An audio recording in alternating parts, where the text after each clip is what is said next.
कदवा विधानसभा से जनसुराज के दावेदार डॉक्टर एमआर हक का टिकट कटने के बाद निर्दलीय प्रत्याशी के रूप में अपने समर्थकों के साथ नामांकन करने पहुंचे। उन्होंने जनसुराज के ऊपर आरोप लगाया कि जन समर्थन वाले जनप्रतिनिधि को दरकिनार कर धनबल वाले उम्मीदवार को टिकट दिया है, जो प्रशांत किशोर के ऊपर कई सवाल खड़े होते हैं।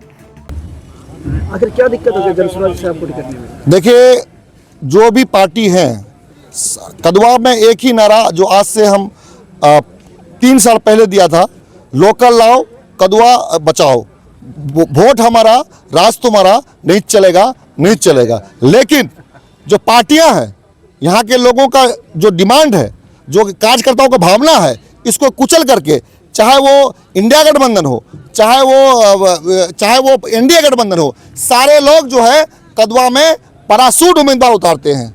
तो हम लोग आत्मसम्मान की लड़ाई लड़ रहे हैं कि हम लोग कदवा को परासूट उम्मीदवार का चारागाह बनने नहीं देंगे। हम लगातार 15 साल से संघर्ष कर रहे हैं कि आज हमारा कदवा जो है भ्रष्टाचार का अड्डा बन गया। आज हमारा कदवा में जो है रिश्वतखोरी चरम सीमा पे है।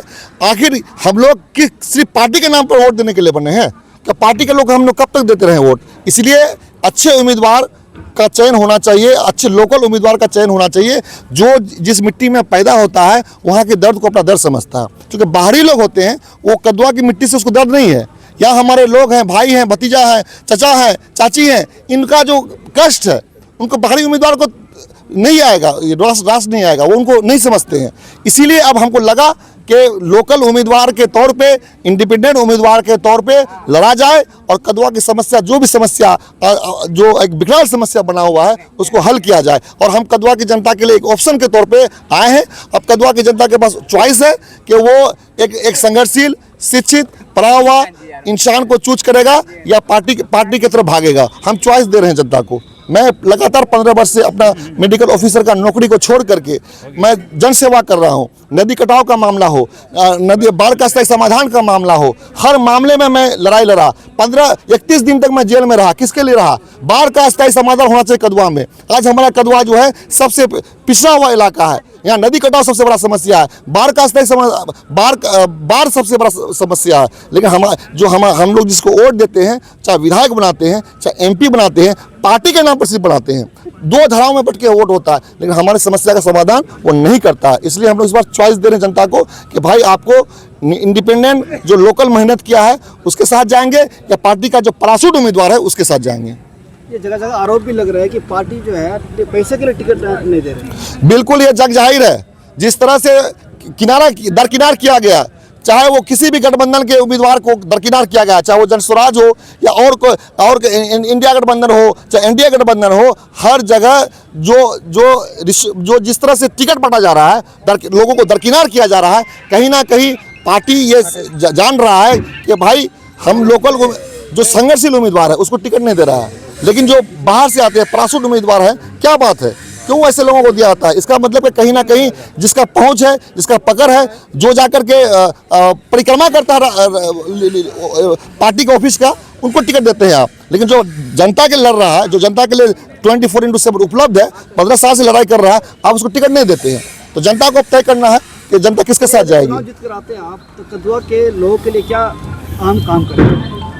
देखिए, अगर हम चुनाव जीत के आते हैं तो सबसे पहला काम, जो कदवा हमारा भ्रष्टाचार और रिश्वतखोरी का अड्डा बन गया है, और कदवा के इलाके का जो हमारे लोग जब प्रखंड पहुंचते हैं वो उनको वहाँ सम्मान नहीं मिलता है। वो लोग वहाँ जाते हैं और दर की ठोकर खाते हैं। उनका काम नहीं होता, बिना पैसे दिए हुए काम नहीं होता, बिना रिश्वत दिए हुए काम नहीं होता।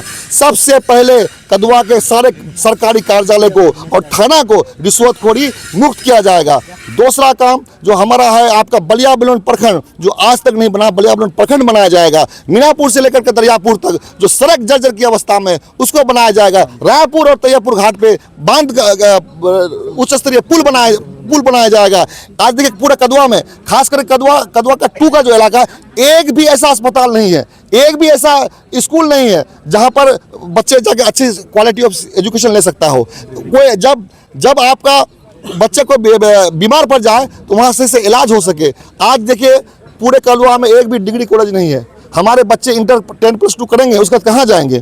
तो ये सब सारी समस्या का समाधान के लिए हम आए हैं और इंशाअल्लाह ताला। और हम तो तमाम लोगों से ये एक रिक्वेस्ट करते हैं कि आप हमको समर्थन दीजिए, और मैंने आपका काम किया है, आप अपने भाई बेटा भतीजा समझ के। और मैं कहना चाहता हूँ कि जो आत्मसम्मान की लड़ाई होती है, जब हमारे विधायक जी से सवाल करता है यहाँ का जनता, लोकतांत्रिक तरीके से सवाल करता है यहाँ का जनता, उनको अब मीर जाफर कहा जाता है, उनको गद्दार कहा जाता है। तो इस बार यहाँ की जनता बता देगी कि भाई मीर जाफर कौन है और गद्दार कौन है। और हम अगर जीत गए तो कदवा की जनता मेरे अगर घर पे आएगी, मेरे आवास पे आएगी, वहाँ पर हम आम जनता की तरह नहीं बल्कि उनका गेस्ट की तरह, मेहमान की तरह स्वागत करेंगे। मैं ऐलान कर रहा हूँ इस चीज़ का। जी आप खुद आपकी आंखों की पूरी देखभाल के लिए बारसोई आबादपुर रोड स्थित अतीक आई केयर सेंटर में अत्याधुनिक मशीनों द्वारा आंखों की जांच, अनुभवी नेत्र चिकित्सक द्वारा मोतियाबिंद, ग्लूकोमा, रेटिना से जुड़ी बीमारी और बच्चों की आंखों की विशेष इलाज की सुविधा उपलब्ध है। इसके अलावा अतीक आई केयर सेंटर में ब्रांडेड चश्मा, कॉन्टैक्ट लेंस और स्टाइलिश फ्रेम्स भी उपलब्ध हैं, जिसका पता है बारसोई आबादपुर रोड, गैस गोदाम के नजदीक, रास चौक, बारसोई, कटिहार। अधिक जानकारी के लिए स्क्रीन पर दिए गए नंबर पर संपर्क करें। धन्यवाद।